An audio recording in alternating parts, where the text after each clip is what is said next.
I hope I'm a people person. I hope I really empathise and identify with the people I work with. I hope that's the case. And I think it is. I think over the years that's been noted as something I'm good at.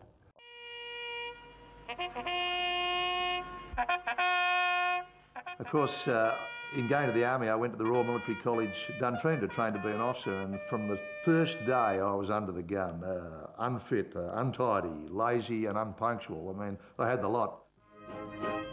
Once I've passed you, you take a pace to your rear and adjust your cap and do up your bootlace. Get yourself on the ball. Go.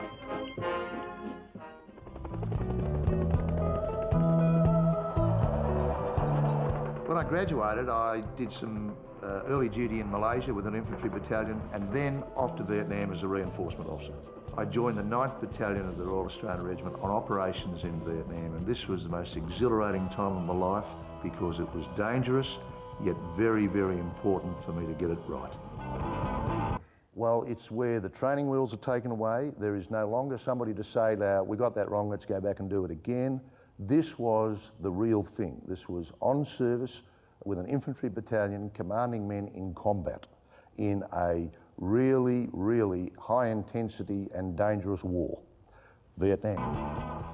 This one here is the Military Cross, which I was awarded for service in Vietnam. And it's interesting that after I got it, I had to change from being a sort of a larrikin into a much more responsible and upright officer, in that the Army had expectations of me from that point on. It was the halo effect, if you like. Well, looking back, I've had over 40 years in the military, from being a young cadet through to being Chief of the Defence Force, but there's no doubt that what most people would remember me for is my time commanding the force in East Timor.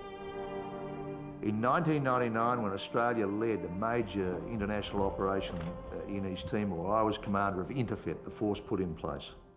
Interfet troops attended, started to search these folks, and came up with some hand grenades, edged weapons, and one very small calibre rifle.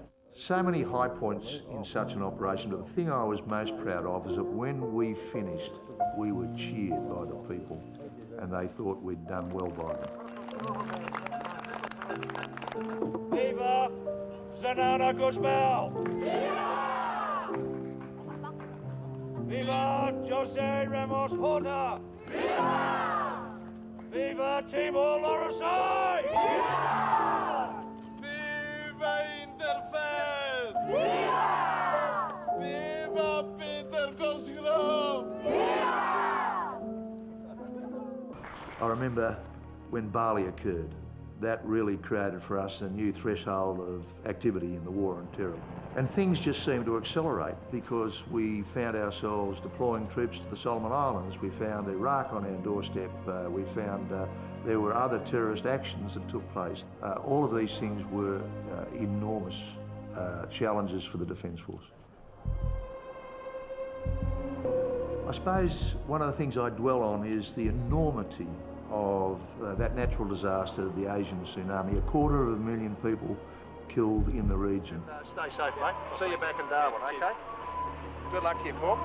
In a few minutes, a great natural disaster put in context a lot of the wars and the present war on terror, and just showed us that nature still has a way of emphatically underscoring the frailty of our existence. Around 250 kilometres an hour or more, everything's snapping in half. There's coconut trees 100 foot tall that are bending in half. You can probably hear the roar in the background, but you can't see a lot now because of the debris.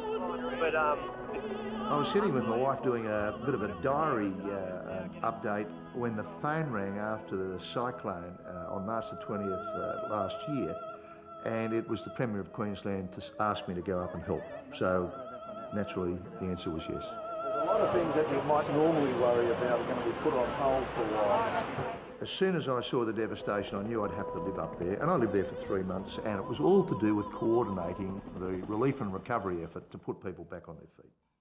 I will speak about a military perspective. That's my expertise. I'll probably, at some stage, give you what I believe are the principles or the approaches that normally typify or embody Australians contemplating a peace support operation, and I will certainly use East Timor because of its topicality and because of its importance within my experience as a vehicle for describing peace operations from an Australian perspective.